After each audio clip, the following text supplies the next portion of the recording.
ଆସନ୍ତୁ ବର୍ତ୍ତମାନ ଆମର କାର୍ଯ୍ୟକ୍ରମ ଉପରକୁ ଯିବା। ଆଜି ଆମେ ପବିତ୍ର ବାଇବେଲ ମଧ୍ୟରୁ ଆଉ ଏକ ପୁସ୍ତକ ଅଧ୍ୟୟନ କରିବାକୁ ଯିବା। ତାହା ହେଉଛି ନୂତନ ନିୟମର ପ୍ରଥମ ପୁସ୍ତକ, ଯାହାକି ମାଥ୍ୟୁ ପୁସ୍ତକ। ଏହାକୁ ମାଥ୍ୟୁ ଲିଖିତ ସୁସମାଚାର ମଧ୍ୟ କହନ୍ତି, କାରଣ ଏହି ପୁସ୍ତକ ମାଥ୍ୟୁଙ୍କ ଦ୍ୱାରା ଲିଖିତ ହୋଇଥିବାରୁ ଏହାକୁ ମାଥ୍ୟୁ ଲିଖିତ ସୁସମାଚାର ବୋଲି କୁହାଯାଏ। ତେବେ ଏହି ପୁସ୍ତକରେ ଯଦିଓ 28ଟି ପର୍ବ ନିହିତ ଅଛି, ମାତ୍ର ଏହି ପୁସ୍ତକ ନୂତନ ନିୟମ ମଧ୍ୟରେ ଏକ ଗୁରୁତ୍ୱପୂର୍ଣ୍ଣ ପୁସ୍ତକ। ଆଉ ପ୍ରକୃତରେ ଦେଖିବାକୁ ଗଲେ ପୁରାତନ ନିୟମରେ ଆଦି ପୁସ୍ତକ ଓ ନୂତନ ନିୟମରେ ଏହି ମାଥ୍ୟୁ ପୁସ୍ତକ ପବିତ୍ର ବାଇବେଲ ମଧ୍ୟରେ ଏକ ଚାବିକାଠି କହିଲେ ଅତ୍ୟୁକ୍ତି ହେବ ନାହିଁ। ତାହେଲେ ଆସନ୍ତୁ ଆଜି ଆମେ ନୂତନ ନିୟମର ସେହି ଚାବିକାଠିଟିକୁ ନେଇ ନୂତନ ନିୟମର ମଧ୍ୟରେ ଏହା କିପରି ଗୁରୁତ୍ୱପୂର୍ଣ୍ଣ ଭୂମିକା ଗ୍ରହଣ କରେ ତାହା ଦେଖିବା। ତେବେ ପ୍ରଥମେ ଆମେ ଏହି ପୁସ୍ତକର ଭୂମିକା ସମ୍ପର୍କରେ କିଛି ଆଲୋଚନା କରିବା। ଏହି ପୁସ୍ତକଟିକୁ ଅଧ୍ୟୟନ କରିବାକୁ ହେଲେ ବା ଏହି ନୂତନ ନିୟମକୁ ଅଧ୍ୟୟନ କରିବାକୁ ହେଲେ ଓ ଏହାର ସତ୍ୟାସତ୍ୟ ଜାଣିବାକୁ ହେଲେ ଏହାର ପୃଷ୍ଠଭୂମି ଉପରେ ମଧ୍ୟ ଦୃଷ୍ଟି ଦେବାକୁ ହେବ। କାରଣ ପୁରାତନ ନିୟମ ଓ ନୂତନ ନିୟମ ମଧ୍ୟରେ ଏକ ସମୟର ବ୍ୟବଧାନ ଥିବାର ଆମେ ଲକ୍ଷ୍ୟ କରିପାରିବା। ଆପଣ ଜାଣିଥିବେ ଯେ ପୁରାତନ ନିୟମ ଓ ନୂତନ ନିୟମ ମଧ୍ୟରେ ଆନୁମାନିକ 400 ବର୍ଷ ସମୟର ବ୍ୟବଧାନ ଥିଲା। ଏହାକୁ ଅନ୍ଧକାର ଯୁଗ ବୋଲି ମଧ୍ୟ କହନ୍ତି। ଏହି ଦୀର୍ଘ 400 ବର୍ଷର ଇତିହାସ ସମ୍ବନ୍ଧରେ ବାଇବେଲ ନୀରବ, କାରଣ ଏହି ଦୀର୍ଘ 400 ବର୍ଷ ମଧ୍ୟରେ କୌଣସି ଭାବବାଣୀ ହୋଇନଥିଲା। ଏହି ଦୀର୍ଘ 400 ବର୍ଷ ଧରି ଈଶ୍ୱର ନୀରବ ରହିଥିଲେ, ଯେହେତୁ ଏହି ସମୟ ଏକ ଅନ୍ଧକାର ସମୟରେ ପରିଣତ ହୋଇଯାଇଥିଲା। ପାପ, ଅନ୍ୟାୟ ଓ ଅଧର୍ମର ଶୀର୍ଷ ସୀମାରେ ମନୁଷ୍ୟ ପହଞ୍ଚି ଯାଇଥିଲା। ତେଣୁକରି ଈଶ୍ୱର ମଧ୍ୟ ନୀରବ ରହିଯାଇଥିଲେ। ଏହି 400 ବର୍ଷ ସମୟର ବ୍ୟବଧାନ ମଲାଖି ଭବିଷ୍ୟତ ବକ୍ତା ଓ ବେଥଲିମରେ ପ୍ରଭୁ ଯୀଶୁଖ୍ରୀଷ୍ଟଙ୍କ ଜନ୍ମ ମଧ୍ୟରେ ଥିବା ବ୍ୟବଧାନକୁ ଦର୍ଶାଏ। ଆପଣ ଦେଖନ୍ତୁ, ମଲାଖି ଭବିଷ୍ୟତ ବକ୍ତାଙ୍କ ଭାବବାଣୀ ପରେ ଆକାଶରୁ ଆଉ କୌଣସି ଭାବବାଣୀ ହୋଇନଥିଲା, କାରଣ ଈଶ୍ୱର ନୀରବ ରହିଲେ ଏବଂ ଦୀର୍ଘ 400 ବର୍ଷ ଧରି ଆଉ କୌଣସି ଭାବବାଣୀ ହୋଇନଥିଲା। ଏହାପରେ ଦିନେ ଯେତେବେଳେ ଜିଖରିୟ ନାମକ ସଦାପ୍ରଭୁଙ୍କର ଜଣେ ଯାଜକ ସେହି ଜେରୁସାଲେମ ମନ୍ଦିର ମଧ୍ୟରେ ସେହି ବେଦୀ ସମ୍ମୁଖରେ ଛିଡ଼ା ହୋଇଥିଲେ, ସେହି ସମୟରେ ପ୍ରଭୁଙ୍କର ଜଣେ ଦୂତ ସେହି ପ୍ରାର୍ଥନାର ନୀରବତାକୁ ଭଙ୍ଗ କରି ଜିଖରିୟଙ୍କ ନିକଟରେ ଭାବବାଣୀ ପ୍ରକାଶ କଲେ। ଆଉ ସେହି ଦୂତ ଜିଖରିୟଙ୍କୁ ବାପ୍ତିଜକ ଯୋହନଙ୍କର ଜନ୍ମ ବିଷୟ ନେଇ ଭାବବାଣୀ ପ୍ରକାଶ କରିଥିଲେ, ଯେ କି ପ୍ରଭୁ ଯୀଶୁଖ୍ରୀଷ୍ଟଙ୍କର ଅଗ୍ରଦୂତ ରୂପେ ଏହି ଜଗତକୁ ଆସି ତାହାଙ୍କ ନିମନ୍ତେ ପଥ ପରିଷ୍କାର କରିଥିଲେ। ତେବେ ଆମେ ଏହି ମାଥ୍ୟୁ ସୁସମାଚାର ଅଧ୍ୟୟନ କରିବା ସମୟରେ ବାପ୍ତିଜକ ଯୋହନଙ୍କର ଭୂମିକା କେତେଦୂର ଗୁରୁତ୍ୱପୂର୍ଣ୍ଣ ଥିଲା ତାହା ଆମେ ଦେଖିବାକୁ ପାରିବା। କିନ୍ତୁ ବର୍ତ୍ତମାନ ଆମେ ସେହି 400 ବର୍ଷର ସମୟ ମଧ୍ୟକୁ ଚାଲିଯିବା, ଯେଉଁ ସମୟରେ କି ଅନେକ କିଛି ଘଟଣା ଘଟିଥିଲା।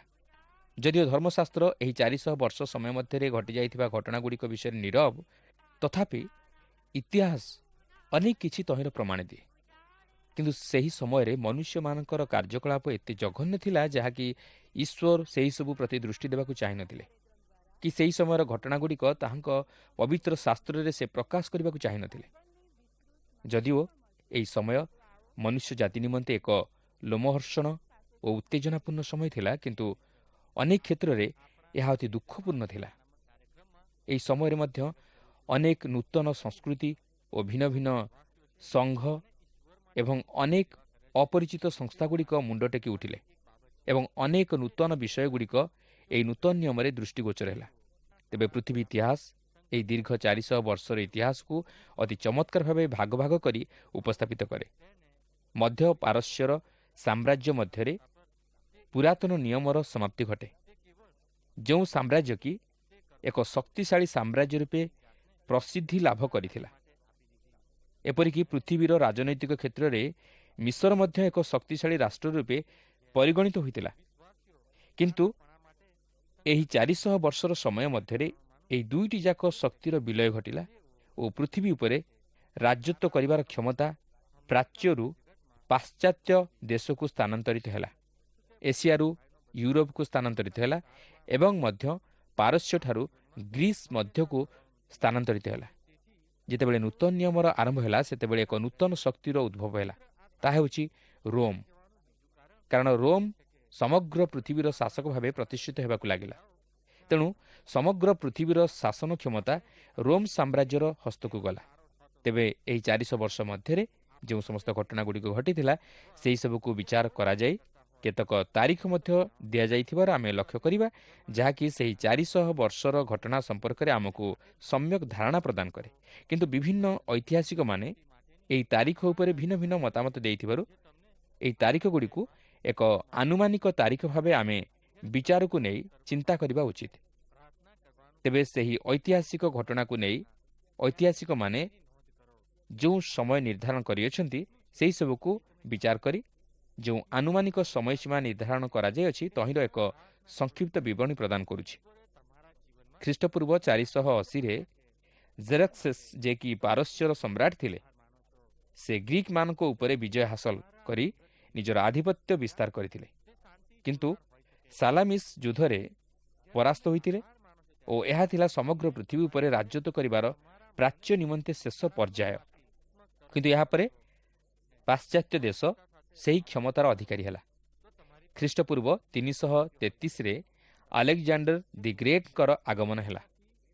ସେ ଗ୍ରୀକ୍ ଶକ୍ତିକୁ ଏକତ୍ର କରି ପାରସ୍ୟ ବିରୁଦ୍ଧରେ ଯୁଦ୍ଧ ଚଳାଇ ସେମାନଙ୍କୁ ପରାସ୍ତ କରି ନିଜର ଆଧିପତ୍ୟ ବିସ୍ତାର କଲେ। ଦାନିଏଲ ଭାବବାଦୀଙ୍କ ପୁସ୍ତକର 8 ପର୍ବରେ ଯେଉଁ ଛାଗଳ ବିଷୟ ନେଇ ପ୍ରକାଶ କରାଯାଏ, ଏ ହେଉଛନ୍ତି ସେହି ଛାଗଳ, ଯିଏକି ସେହି ପାଶ୍ଚାତ୍ୟ ଦେଶରୁ ଆଗମନ କଲେ। ଏହାପରେ ଖ୍ରୀଷ୍ଟପୂର୍ବ 332ରେ ଆଲେକ୍ଜାଣ୍ଡର ଦି ଗ୍ରେଟ୍ ଜିରୁସାଲମ ଭ୍ରମଣ କରିଥିଲେ। ତାହାଙ୍କ ବିଷୟ ନେଇ ଦାନିଏଲ ଭବିଷ୍ୟତ ବକ୍ତା ଯେଉଁ ଭାବବାଣୀ ପ୍ରକାଶ କରିଥିଲେ, ତାହା ତାହାଙ୍କୁ ଦେଖାଇ ଦିଆଯାଇଥିଲା। ସେଥିହେତୁ ସେ ଜିରୁସାଲମକୁ ଛାଡ଼ି ଦେଇଥିଲେ। ଜିରୁସାଲମ କେତେକ ନଗରମାନଙ୍କ ମଧ୍ୟରେ ଏକ ନଗର ଥିଲା, ଯାହାକୁ ସେ ଛାଡ଼ି ଦେଇଥିଲେ। ଏହାପରେ ଖ୍ରୀଷ୍ଟପୂର୍ବ 323ରେ ଆଲେକ୍ଜାଣ୍ଡର ସେହି ପାରସ୍ୟ ଦେଶରେ ମୃତ୍ୟୁଭୋଗ କଲେ। ପ୍ରକୃତରେ ଆଲେକ୍ଜାଣ୍ଡର ସେହି ପାରସ୍ୟକୁ ତାହାଙ୍କର ସିଂହାସନ ଘୁଞ୍ଚାଇ ନେବାକୁ ଚାହିଁଥିଲେ। ତେବେ ତାହାଙ୍କର ମୃତ୍ୟୁ ପରେ ତାହାଙ୍କର ସାମ୍ରାଜ୍ୟ ପ୍ରାଚ୍ୟ ଓ ପାଶ୍ଚାତ୍ୟ ମଧ୍ୟରେ ବିଭକ୍ତ ହୋଇଯାଇଥିଲା। ଖ୍ରୀଷ୍ଟପୂର୍ବ 320ରେ ଜିହୁଦା ପ୍ରଦେଶ ମିଶ୍ର ସହିତ ସଂଯୁକ୍ତ ହେଲା। ଖ୍ରୀଷ୍ଟପୂର୍ବ 312ରେ ସେଲ୍ୟୁକସ୍ ସିରିଆରେ ତାଙ୍କର ରାଜ୍ୟ ପ୍ରତିଷ୍ଠା କଲେ। ସେ ଜିହୁଦାକୁ ଅଧିକାର କରିବା ପାଇଁ ଚେଷ୍ଟା କଲେ। ତେଣୁକରି ଜିହୁଦା ସିରିଆ ଓ ମିଶ୍ର ଦେଶ ମଧ୍ୟରେ ଏକ ଯୁଦ୍ଧକ୍ଷେତ୍ରରେ ପରିଣତ ହୋଇଗଲା। ଏହି ଛୋଟ ଦେଶ ଏକ ମହାନ ଦେଶ ରୂପେ ଗଣିତ ହେଲା। ଏହାପରେ ଖ୍ରୀଷ୍ଟପୂର୍ବ 203ରେ ଆନ୍ତିଓଖସ୍ ଦି ଗ୍ରେଟ୍ ଜିରୁସାଲମକୁ ଅଧିକାର କଲେ ଏବଂ ଜିହୁଦା ମଧ୍ୟ ସିରିଆ ଦ୍ୱାରା ପ୍ରଭାବିତ ହେବାକୁ ଲାଗିଲା। ଖ୍ରୀଷ୍ଟପୂର୍ବ 170ରେ ଆନ୍ତିଓଖସ୍ ଏପିଫାନିସ୍ ଜିରୁସାଲମକୁ ଅଧିକାର କରିନେଲେ ଓ ଜିରୁସାଲମ ମନ୍ଦିରକୁ କଳୁଷିତ କଲେ। ଦାନିଏଲ 8 ପର୍ବର 9 ପଦରେ ଯେଉଁ କ୍ଷୁଦ୍ର ଶୃଙ୍ଗ ନେଇ ଭାବବାଣୀ ପ୍ରକାଶ କରାଯାଇଅଛି, ଏ ହେଉଛନ୍ତି ସେହି କ୍ଷୁଦ୍ର ଶୃଙ୍ଗ। ତାହାଙ୍କୁ ମଧ୍ୟ ଜିହୁଦୀ ଜାତିର ଇତିହାସରେ ନିରୋ ବୋଲି ନାମିତ କରାଯାଇଅଛି। ଏହାପରେ ଖ୍ରୀଷ୍ଟପୂର୍ବ 166ରେ ଜିହୁଦାର ଯାଜକ ମତଥିୟସ୍ ସିରିଆ ବିରୁଦ୍ଧରେ ଏକ ବିପ୍ଳବ ଘଟାଇଲେ। ଏହା ହେଉଛି ମାକାବିଆନ୍ ସମୟର ଆରମ୍ଭ। ଏହି ସମୟରେ ଇସ୍ରାଏଲ ଜାତି ଅନ୍ୟ ସମୟ ଅପେକ୍ଷା ଅଧିକ କଷ୍ଟ ଯନ୍ତ୍ରଣା ମଧ୍ୟ ଦେଇ ଜୀବନ ଅତିବାହିତ କଲେ। ଜୁଦାସ୍ ମାକାବିୟସ୍, ଯାହା ନାମର ଅର୍ଥ ହେଉଛି ହାତୁଡ଼ି, ସେ ହେଉଛି ଏହି ବିପ୍ଳବର ମେନ୍ଥନକାରୀ ଓ ସେ ଏହି ବିପ୍ଳବରେ ନେତୃତ୍ୱ ନେଇଥିଲା। ଏହାପରେ ଖ୍ରୀଷ୍ଟପୂର୍ବ 63ରେ ପମ୍ପେ, ଯିଏକି ଜଣେ ରୋମୀୟ ଶାସକ, ସେ ଜିରୁସାଲମକୁ ଅଧିକାର କଲେ ଏବଂ ଇସ୍ରାଏଲ ଲୋକମାନେ ଏକ ନୂତନ ରୋମୀୟ ସମ୍ରାଟଙ୍କ ଅଧୀନରେ ରହି କାଳାତିପାତ କଲେ, ଯିଏକି ସମଗ୍ର ପୃଥିବୀ ଉପରେ ଶାସନ କଲେ। ସେମାନେ ପ୍ରଭୁ ଯୀଶୁଖ୍ରୀଷ୍ଟଙ୍କର ଜନ୍ମ ସମୟରେ ରୋମୀୟ ସରକାରଙ୍କର ଅଧୀନରେ ରହିଲେ ଏବଂ ସେହି ନୂତନ ନିୟମର ସମସ୍ତ ସମୟକାଳ ମଧ୍ୟରେ ସେମାନେ ରୋମୀୟ ସରକାରଙ୍କର ଅଧୀନତା ସ୍ୱୀକାର କରି ରହିଲେ। ଏହାପରେ ଖ୍ରୀଷ୍ଟପୂର୍ବ 40ରେ ରୋମୀୟ ସିନେଟ୍ ଜିହୁଦା ପ୍ରଦେଶ ଉପରେ ହେରୋଦଙ୍କୁ ରାଜା ପଦରେ ନିଯୁକ୍ତ କଲେ। କିନ୍ତୁ ଏହି ହେରୋଦଙ୍କ ପରି ଦୁଷ୍ଟ ରାଜା ମଧ୍ୟ କେହି ନଥିଲେ। ଏହାପରେ ଖ୍ରୀଷ୍ଟପୂର୍ବ 37ରେ ହେରୋଦ ଜିରୁସାଲମକୁ ଅଧିକାର କରି ଆଣ୍ଟିଗୋନସ୍କୁ ହତ୍ୟା କଲେ, ଯିଏକି ଶେଷ ମାକାବିଆନ୍ ରାଜା ଯାଜକ ଥିଲେ। ଏହାପରେ ଖ୍ରୀଷ୍ଟପୂର୍ବ 31ରେ କାଇସର ଅଗଷ୍ଟ ରୋମର ସମ୍ରାଟ ହେଲେ। ଏହାପରେ ଖ୍ରୀଷ୍ଟପୂର୍ବ 19ରେ ହେରୋଦୀୟ ମନ୍ଦିରର ନିର୍ମାଣ କାର୍ଯ୍ୟ ଆରମ୍ଭ ହେଲା ଓ ଏହା ପ୍ରଭୁ ଯୀଶୁଖ୍ରୀଷ୍ଟଙ୍କର ଜନ୍ମ ସମୟରେ ମଧ୍ୟ ଚାଲୁ ରହିଥିଲା ଏବଂ ଏହାପରେ ମଧ୍ୟ ସେହି ନୂତନ ନିୟମର ସମୟରେ ଏହି ନିର୍ମାଣ କାର୍ଯ୍ୟ ଚାଲୁ ରହିଥିଲା। ଖ୍ରୀଷ୍ଟପୂର୍ବ 4ରେ ପ୍ରଭୁ ଯୀଶୁଖ୍ରୀଷ୍ଟ ବେଥଲିମରେ ଜନ୍ମଗ୍ରହଣ କଲେ। କିନ୍ତୁ ଏହି 400 ବର୍ଷର ଅନୁଭୂତି ମଧ୍ୟ ଦେଇ ଆସିବା ପରେ ଜିହୁଦାର ଆଭ୍ୟନ୍ତରୀଣ କ୍ଷେତ୍ରରେ କେତେକ ମୌଳିକ ପରିବର୍ତ୍ତନ ଘଟିଥିଲା, କାରଣ ଏହି ଜିହୁଦା ପ୍ରଦେଶରେ ଇସ୍ରାଏଲ ଲୋକମାନେ ବସବାସ କରୁଥିଲେ। ତେବେ ଘଟଣା ହେଉଛି ସେହି ବାବିଲୋନ ନିର୍ବାସିତ ପରେ ଇସ୍ରାଏଲ ଲୋକମାନେ ପ୍ରତିମା ପୂଜାରୁ ଫେରି ଈଶ୍ୱରଙ୍କ ନିମନ୍ତେ ଏକ ବିଧିବଦ୍ଧ ଭାବେ ପବିତ୍ରତା ରକ୍ଷା କରିବା ନିମନ୍ତେ ଚେଷ୍ଟା କରିଥିଲେ। ଏବ୍ରି ସାହିତ୍ୟର ପ୍ରସିଦ୍ଧ ଲେଖକମାନେ ସେମାନଙ୍କର ଦୈନନ୍ଦିନ ଭାଷାରେ ଆରାମାଇକ୍ ଭାଷାକୁ ସ୍ଥାନ ଦେଇ ଆରାମାଇକ୍ ଭାଷାରେ କଥାବାର୍ତ୍ତା କଲେ। ବ୍ୟବସ୍ଥା ସେମାନଙ୍କ ନିମନ୍ତେ ଏକ ପ୍ରତିମା ସ୍ୱରୂପ ହେଲା। କିନ୍ତୁ ସମସ୍ତ ସମାଜଗୃହମାନଙ୍କରେ ଏବ୍ରିୟ ଭାଷାକୁ ସ୍ଥାନ ଦିଆଯାଇଥିଲା। ଯାହା ଜଣାଯାଏ ସେହି ବାବିଲୋନ ନିର୍ବାସିତ ପରେ ସମାଜଗୃହଗୁଡ଼ିକ ସ୍ଥିତିବାନରେ ପରିଣତ ହେଲା। ଏହି ସମାଜଗୃହ ଜିହୁଦୀମାନଙ୍କ ନିମନ୍ତେ ଧର୍ମ ଜୀବନର କେନ୍ଦ୍ରସ୍ଥଳ ଥିଲା ଓ ଏହା ମଧ୍ୟ ପୃଥିବୀର ପ୍ରତ୍ୟେକ ସ୍ଥାନକୁ ବ୍ୟାପିଗଲା। ଏବଂ ଏହି ଲୋକମାନଙ୍କ ମଧ୍ୟରେ କେତେକ ଦଳର ଉତ୍ଥାନ ହେଲା, ଯେଉଁମାନଙ୍କର ନାମ ମଧ୍ୟ ଏହି ନୂତନ ନିୟମରେ ଆପଣ ଦେଖିବାକୁ ପାରିବେ, କିନ୍ତୁ ଏମାନଙ୍କର ନାମ ପୁରାତନ ନିୟମରେ ଆପଣ ଦେଖିବାକୁ ପାଇବେ ନାହିଁ। ତେବେ ସେହି ଦଳଗୁଡ଼ିକ ହେଲେ ଫାରୁସି, ସାଦୁକି, ଶାସ୍ତ୍ରୀ ଓ ହେରୋଦିୟ। ବର୍ତ୍ତମାନ ଏହି ସମସ୍ତ ଦଳ ସମ୍ପର୍କରେ ମୁଁ ଆପଣଙ୍କୁ ସଂକ୍ଷେପରେ କିଛି ଧାରଣା ଦେବାକୁ ଚାହେଁ। ପ୍ରଥମେ ଫାରୁସିମାନଙ୍କ ବିଷୟ ନେଇ ଲକ୍ଷ୍ୟ କରିବା। ଏହି ଫାରୁସିମାନେ ହେଲେ ଏକ ଶକ୍ତିଶାଳୀ ଦଳ ଓ ଏମାନେ ଧାର୍ମିକ ଜୀବନଯାପନ ଉପରେ ବିଶେଷ ଗୁରୁତ୍ୱ ଦେଉଥିଲେ। ଜିହୁଦୀୟ ସଂସ୍କୃତି ଓ ରୀତିନୀତିରେ ଯେଉଁ ସମସ୍ତ ବିଦେଶୀ ପ୍ରଭାବ ପଡ଼ୁଥିଲା ତହିଁର ପ୍ରତିରୋଧ କରି ଏକ ବାସ୍ତବ ଜିହୁଦୀମାନଙ୍କ ପରି ଜୀବନଯାପନ କରିବାକୁ ଲାଗିଲେ। ସେମାନେ ପୁରାତନ ନିୟମ ଉପରେ ସମ୍ପୂର୍ଣ୍ଣ ବିଶ୍ୱାସ ରଖିଥିଲେ ଓ ସମସ୍ତ ନୀତି ନିୟମ ପାଳନ କରିବା ନେଇ ଅତି ତତ୍ପର ଥିଲେ। ସେମାନେ ରାଜନୈତିକ କ୍ଷେତ୍ରରେ ମଧ୍ୟ ଅତି ଜାତୀୟତାବାଦୀ ଥିଲେ ଏବଂ ଦାଉଦଙ୍କର ରାଜ୍ୟକୁ ସୁରକ୍ଷା କରିବା ନିମନ୍ତେ ଚେଷ୍ଟା କଲେ। ତେଣୁକରି ସେମାନେ ଧାର୍ମିକ ତଥା ରାଜନୈତିକ ଦଳ ଥିଲେ, ଆଉ ଏହି ଉଭୟ କ୍ଷେତ୍ରରେ ସେମାନେ ପ୍ରଧାନ ଦଳ ଥିଲେ। ଦ୍ୱିତୀୟରେ ସାଧୁକୀମାନଙ୍କ ବିଷୟ ନେଇ ଲକ୍ଷ୍ୟ କରିବା। ଏହି ସାଧୁକୀମାନେ ଅତି ଧନୀ ଥିଲେ ଓ ଅତି ସାମାଜିକ ମନୋଭାବ ବିଶିଷ୍ଟ ଥିଲେ, ଯେଉଁମାନେ କି ପରମ୍ପରାଗତ ପ୍ରଥାରୁ ଦୂରେଇ ରହିବାକୁ ଚାହୁଁଥିଲେ। କାରଣ ସାଧାରଣତଃ ଏହା ଧନିକ ଶ୍ରେଣୀର ଲୋକମାନଙ୍କ ମଧ୍ୟରେ ଦେଖାଯାଏ। ସେମାନେ ସମାଜର ପରମ୍ପରାଗତ ପ୍ରଥାକୁ ଅନୁକରଣ କରିବାକୁ ଚାହାନ୍ତି ନାହିଁ, ମାତ୍ର ସଦାବେଳେ ଆଧୁନିକତାକୁ ପସନ୍ଦ କରନ୍ତି, ଯାହାକି ବର୍ତ୍ତମାନ ମଧ୍ୟ ଦେଖାଯାଏ। ସେମାନେ ଅତି ସ୍ୱାର୍ଥବାଦୀ ହୋଇଯାଆନ୍ତି ଓ ଅନ୍ୟକୁ ସାହାଯ୍ୟ କରିବାକୁ ଇଚ୍ଛା କରନ୍ତି ନାହିଁ। ସେମାନେ ସମସ୍ତଙ୍କଠାରୁ ନିଜକୁ ପୃଥକ ରଖିବାକୁ ଚାହାନ୍ତି। ତେଣୁକରି ଏହି ସାଧୁକୀମାନେ ମଧ୍ୟ ଠିକ୍ ସେହିପରି ଜୀବନଯାପନ କରୁଥିଲେ। ସେମାନେ ଐଶ୍ୱରିକ ଶକ୍ତିକୁ ଅସ୍ୱୀକାର କରୁଥିଲେ। ତେଣୁକରି ସେମାନେ ଫାରୁସିମାନଙ୍କର ବିରୋଧ କରୁଥିଲେ। ଏପରିକି ସାଧୁକୀମାନେ ପୁନରୁତ୍ଥାନ ନାହିଁ କିମ୍ବା ଦୂତ ଅବା ଆତ୍ମା ନାହିଁ ବୋଲି କହନ୍ତି, କିନ୍ତୁ ଫାରୁସିମାନେ ଉଭୟ ସ୍ୱୀକାର କରନ୍ତି। ଏହି ସାଧୁକୀମାନେ ଗ୍ରୀକ୍ ଏପିକୋରିୟମାନଙ୍କ ସହିତ ଅତି ଘନିଷ୍ଠ ଥିଲେ, ଯେଉଁମାନଙ୍କର ଦାର୍ଶନିକ ତତ୍ତ୍ୱ ଥିଲା ଖାଅ, ପିଅ ଓ ଆନନ୍ଦ କର, କାରଣ ଆସନ୍ତାକାଲି ଆମେ ମରିବା। ତେବେ ଏହି ସାଧୁକୀମାନେ ଉତ୍ତମ ଜୀବନଯାପନ କରିବାକୁ ଚେଷ୍ଟା କରୁଥିଲେ, ମାତ୍ର ସେମାନେ ଯେଉଁପରି ପଦ୍ଧତିରେ ନୂତନ ଜୀବନଯାପନ କରିବା ନିମନ୍ତେ ଚେଷ୍ଟା କରୁଥିଲେ ତାହା ଭୁଲ ଥିଲା। ସେମାନେ ଭାବୁଥିଲେ ଯେ ସେମାନେ ସେମାନଙ୍କର ଶାରୀରିକ ଅଭିଳାଷକୁ ଚରିତାର୍ଥ କରିବା ଦ୍ୱାରା ଶାରୀରିକ ଅଭିଳାଷ ଉପରେ ବିଜୟ ହାସଲ କରିପାରିବେ। ଆଜି ମଧ୍ୟ ଅନେକ ଲୋକଙ୍କର ଚିନ୍ତାଧାରା ସେହି ପ୍ରକାର। ସେମାନେ ଭାବନ୍ତି ଯେ ସେମାନେ ନିଜର ଶାରୀରିକ ଅଭିଳାଷକୁ ଚରିତାର୍ଥ କରିବା ଦ୍ୱାରା ନିଜର ଶରୀରକୁ ବଶରେ ରଖିପାରିବେ, କିନ୍ତୁ ତାହା ସମ୍ଭବ ନୁହେଁ ଓ ତାହା ମଧ୍ୟ ଈଶ୍ୱରଙ୍କ ଦୃଷ୍ଟିରେ ଗ୍ରହଣଯୋଗ୍ୟ ନୁହେଁ। କାରଣ ସେମାନେ ଈଶ୍ୱରଙ୍କୁ ଛାଡ଼ି ନିଜର ଚିନ୍ତାଧାରା ଦ୍ୱାରା ଜୀବନଯାପନ କରି ଏକ ଉତ୍ତମ ଜୀବନଯାପନ କରିବା ନିମନ୍ତେ ଚେଷ୍ଟା କରୁଥିଲେ। କିନ୍ତୁ ସେମାନେ ଅଧିକରୁ ଅଧିକ ମନ୍ଦତାରେ ଜୀବନଯାପନ କଲେ ଓ ପାପରେ ଲିପ୍ତ ହେଲେ। ଆଜି ମଧ୍ୟ ଅନେକ ନିଜର ଚିନ୍ତାଧାରା ଅନୁଯାୟୀ ପରିଚାଳିତ ହୋଇ ନିଜକୁ ଜଣେ ଉତ୍ତମ ବ୍ୟକ୍ତି ରୂପେ ପ୍ରତିଷ୍ଠିତ କରିବାକୁ ଚାହାନ୍ତି, ମାତ୍ର ସେମାନେ ଈଶ୍ୱରଙ୍କ ସହାୟତା ଲୋଡ଼ନ୍ତି ନାହିଁ କି ଈଶ୍ୱରଙ୍କ ନିକଟରେ ନିଜର ଜୀବନକୁ ସମର୍ପଣ କରନ୍ତି ନାହିଁ। ଫଳତଃ ସେମାନେ ଅଧିକରୁ ଅଧିକ ପାପ କରି ବସନ୍ତି। ଏହାପରେ ତୃତୀୟରେ ଶାସ୍ତ୍ରୀମାନଙ୍କ ବିଷୟ ନେଇ ଟିକେ ଦୃଷ୍ଟି ଦେବା। ଏହି ଶାସ୍ତ୍ରୀମାନେ ଈଶ୍ୱରଙ୍କ ବ୍ୟବସ୍ଥାର ବ୍ୟାଖ୍ୟାକାରୀ ଥିଲେ। ସେମାନେ ବ୍ୟବସ୍ଥାର ବାହିକ ରୀତିନୀତି ଉପରେ ଅଧିକ ଗୁରୁତ୍ୱ ଦେଉଥିଲେ, ମାତ୍ର ଏହାର ବାସ୍ତବ ନିଗୁଢ଼ ମର୍ମକୁ ବୁଝିବା ନିମନ୍ତେ ଚେଷ୍ଟା କରୁନଥିଲେ କି ତହିଁ ଉପରେ ଗୁରୁତ୍ୱ ଦେଉନଥିଲେ। ଯେତେବେଳେ ହେରୋଦ ସେମାନଙ୍କୁ ଡାକି ଯୀଶୁ କେଉଁଠାରେ ଜନ୍ମଗ୍ରହଣ କରିବେ ବୋଲି ସେମାନଙ୍କୁ ପଚାରିଥିଲେ, ସେତେବେଳେ ସେମାନେ ଜାଣିଥିଲେ ଯେ ଯୀଶୁ ବେଥଲିହମରେ ଜନ୍ମଗ୍ରହଣ କରିବେ। ତେବେ ଆପଣ ଭାବୁଥିବେ ଯେ ସେମାନେ ବୋଧହୁଏ ଯୀଶୁଙ୍କର ଜନ୍ମ ବେଳକୁ ତାହାଙ୍କୁ ସାକ୍ଷାତ କରିବା ନିମନ୍ତେ ଯାଇଥିବେ, ମାତ୍ର ନୁହେଁ। ସେମାନେ ଯୀଶୁଙ୍କୁ ଦେଖିବା ନିମନ୍ତେ ଆଗ୍ରହୀ ନଥିଲେ।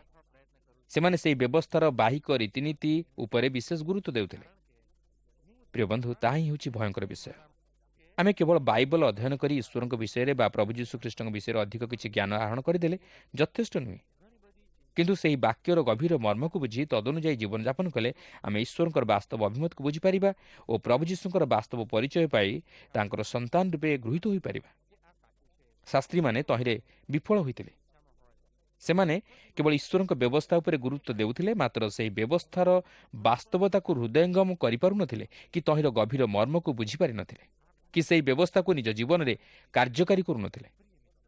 ଆଜି ଅନେକ ଲୋକ ପ୍ରଭୁ ଯୀଶୁଙ୍କ ବିଷୟରେ ଅଧିକ କିଛି ଜାଣିବା ନିମନ୍ତେ ଚାହାନ୍ତି, ମାତ୍ର ସେମାନେ ତାହା ଜାଣିଲେ ମଧ୍ୟ ପ୍ରଭୁ ଯୀଶୁଙ୍କୁ ନିଜ ଜୀବନରେ ଉଦ୍ଧାରକର୍ତ୍ତା ରୂପେ ଗ୍ରହଣ କରିପାରନ୍ତି ନାହିଁ କି ସେହି ବାକ୍ୟକୁ ନିଜ ଜୀବନରେ କାର୍ଯ୍ୟକାରୀ କରନ୍ତି ନାହିଁ।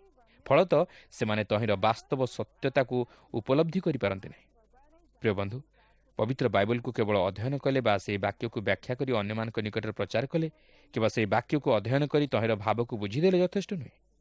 ମାତ୍ର ତାହାକୁ ନିଜ ହୃଦୟ ମଧ୍ୟରେ ଗ୍ରହଣ କରି ସେହି ବାକ୍ୟକୁ ନିଜର ଜୀବନରେ କାର୍ଯ୍ୟକାରୀ କରିବା ଦ୍ୱାରା ଆପଣ ବାସ୍ତବରେ ଆତ୍ମିକ ଜୀବନରେ ଉପକୃତ ହୋଇପାରିବେ ଓ ପ୍ରଭୁ ଯୀଶୁଙ୍କର ପରିଚୟ ପାଇ ତାହାଙ୍କର ନିକଟବର୍ତ୍ତୀ ହୋଇ ପାପରୁ ଉଦ୍ଧାର ପାଇପାରିବେ। ତେଣୁ କେବଳ ପ୍ରଭୁ ଯୀଶୁଙ୍କ ବିଷୟରେ ଜାଣିବା ନିମନ୍ତେ ଆଗ୍ରହ ପ୍ରକାଶ କରନ୍ତୁ ନାହିଁ, ମାତ୍ର ପ୍ରଭୁ ଯୀଶୁଙ୍କୁ ବାସ୍ତବରେ ଜାଣିବା ନିମନ୍ତେ ଆଗ୍ରହ ପ୍ରକାଶ କରନ୍ତୁ ଓ ତାହାଙ୍କଠାରେ ନିଜର ସମସ୍ତ ପାପ ସ୍ୱୀକାର କରି ତାହାଙ୍କଠାରେ କ୍ଷମା ମାଗନ୍ତୁ ଓ ତାହାଙ୍କୁ ନିଜ ହୃଦୟରେ ଉଦ୍ଧାରକର୍ତ୍ତା ରୂପେ ଗ୍ରହଣ କରନ୍ତୁ। ତାହେଲେ ଆପଣଙ୍କର ଏହି କାର୍ଯ୍ୟକ୍ରମ ଶୁଣିବା ଓ ବାଇବଲ ଅଧ୍ୟୟନ କରିବା ସାର୍ଥକ ହେବ। ତେବେ ଏଠାରେ ଲକ୍ଷ୍ୟ କରିବାର ବିଷୟ ହେଉଛି, ବର୍ତ୍ତମାନ ଆମେ ଚତୁର୍ଥ ଦଳ ସମ୍ପର୍କରେ ଆଲୋଚନା କରିବା। ସେମାନେ ହେଲେ ହେରୋଦୀୟ ଦଳ। ଏହି ହେରୋଦୀୟ ମାନେ ପ୍ରଭୁ ଯୀଶୁଙ୍କର ସମୟରେ ଏକ ଦଳ ରୂପେ ଥିଲେ ଏବଂ ସେମାନେ ପୁରାପୁରି ରାଜନୈତିକ ଦଳର ଲୋକ ଥିଲେ। ସେମାନେ କେବଳ ହେରୋଦମାନଙ୍କୁ ସିଂହାସନରେ ବସାଇବାକୁ ଚାହିଁଥିଲେ, କାରଣ ସେମାନେ ସେମାନଙ୍କର ଦଳକୁ ମଜବୁତ କରିବାକୁ ଚାହୁଁଥିଲେ। ତେବେ ସେହି ପୁରାତନ ନିୟମ ଓ ନୂତନ ନିୟମର ମଧ୍ୟବର୍ତ୍ତୀ ସମୟରେ ଯଦିଓ ଈଶ୍ୱରଙ୍କଠାରୁ କୌଣସି ଭାବବାଣୀ ପ୍ରକାଶିତ ହୋଇନଥିଲା, ମାତ୍ର ସେହି ସମୟରେ ଶିକ୍ଷା ଓ ସାହିତ୍ୟ ପ୍ରଭୃତିର ପ୍ରସାର ଘଟିଥିଲା। କାରଣ ଖ୍ରୀଷ୍ଟପୂର୍ବ 285ରୁ 247 ମଧ୍ୟରେ ମିଶର ଦେଶର ସେହି ଆଲେକ୍ଜାଣ୍ଡ୍ରିଆଠାରେ ପୁରାତନ ନିୟମ ଗ୍ରୀକ୍ ଭାଷାରେ ଅନୁବାଦ କରାଯାଇଥିଲା ଏବଂ ଏହା ସେହି 12 ଗୋଷ୍ଠୀର ଅର୍ଥାତ୍ ପ୍ରତ୍ୟେକ ଗୋଷ୍ଠୀରୁ 6 ଜଣ ସଦସ୍ୟଙ୍କ ଦ୍ୱାରା ଅନୁବାଦିତ ହୋଇଥିଲା। ତଥାପି ଏହି ଯେଉଁ ଅନୁବାଦ କରାଗଲା, ଏହାକୁ ସେପ୍ଟୁଆଜିଣ୍ଟ ବୋଲି ନାମ କରାଗଲା। ଏହି ସେପ୍ଟୁଆଜିଣ୍ଟର ଅର୍ଥ ହେଉଛି 70। ଏହି ଅନୁବାଦ ପ୍ରେରିତ ପାଉଲଙ୍କ ଦ୍ୱାରା ବ୍ୟବହୃତ ହୋଇଥିଲା ଏବଂ ପ୍ରଭୁ ଯୀଶୁଖ୍ରୀଷ୍ଟ ମଧ୍ୟ ସେହି ଅନୁବାଦ ମଧ୍ୟରୁ କେତେକ ବିଷୟ ଉଦ୍ଧୃତ କରି ଶିକ୍ଷା ଦେଇଥିଲେ। ଏହି ସମୟରେ ମଧ୍ୟ ପୁରାତନ ନିୟମର ଆପୋକ୍ରିଫା ଲେଖାଯାଇଥିଲା। ଏହା 14ଟି ପୁସ୍ତକର ସମ୍ମିଶ୍ରଣରେ ଗଠିତ, କିନ୍ତୁ ଏହା ଯେ ଈଶ୍ୱର ନିଃଶ୍ୱାସିତ ବାକ୍ୟ ତହିଁର କୌଣସି ଚିହ୍ନ ବା ପ୍ରମାଣ ନାହିଁ। ଯଦିଓ ଏହି ମଧ୍ୟବର୍ତ୍ତୀ ସମୟ ଈଶ୍ୱରଙ୍କର ନୀରବତାର ସମୟ ଥିଲା, କିନ୍ତୁ ଏହା ଅତି ସ୍ପଷ୍ଟ ଯେ ଈଶ୍ୱର ସେହି ପ୍ରଭୁ ଯୀଶୁଖ୍ରୀଷ୍ଟଙ୍କର ଆଗମନ ନିମନ୍ତେ ଜଗତକୁ ପ୍ରସ୍ତୁତ କରୁଥିଲେ। କାରଣ ଯହୁଦୀ ଲୋକମାନେ, ଗ୍ରୀକ୍ ସଭ୍ୟତା, ରୋମ ସାମ୍ରାଜ୍ୟ ଏବଂ ସେହି ପ୍ରାଚ୍ୟ ସଭ୍ୟତାର ଅଗଣିତ ଜନତା ପ୍ରତ୍ୟେକ ସେହି ଉଦ୍ଧାରକର୍ତ୍ତାଙ୍କର ଆଗମନ ପ୍ରତି ପ୍ରତୀକ୍ଷା କରି ରହିଥିଲେ। ଅଧିକନ୍ତୁ ସେମାନେ ସେହି ସମୟର ଦୃଶ୍ୟକୁ ଉପସ୍ଥାପିତ କରିବାକୁ ଯାଉଥିଲେ, ଯାହାକି ପ୍ରେରିତ ପାଉଲ କହନ୍ତି, କାଳ ସମ୍ପୂର୍ଣ୍ଣ ହୁଅନ୍ତେ ଈଶ୍ୱର ଆପଣାର ଅଦ୍ୱିତୀୟ ପୁତ୍ରଙ୍କୁ ଏହି ଜଗତକୁ ପ୍ରେରଣ କଲେ। ତେବେ ଆମେ ନୂତନ ନିୟମରେ ଯେଉଁ 4 ସୁସମାଚାର ଦେଖୁ, ତାହା ସେହି ସମୟର ମୁଖ୍ୟତଃ 4ଟି ଦଳକୁ ଲକ୍ଷ୍ୟ କରି ଲେଖାଯାଇଥିଲା। ମାଥ୍ୟୁ ସୁସମାଚାର ଇସ୍ରାଏଲ ଜାତିକୁ ଲକ୍ଷ୍ୟ କରି ଲେଖାଯାଇଥିଲା। ଏହା ପ୍ରଥମେ ଏବ୍ରି ଭାଷାରେ ଲେଖାଯାଇଥିଲା ଏବଂ ଏହା ମୁଖ୍ୟତଃ ସେହି ସମୟର ଧାର୍ମିକ ଲୋକମାନଙ୍କ ପ୍ରତି ଉଦ୍ଦିଷ୍ଟ ଥିଲା।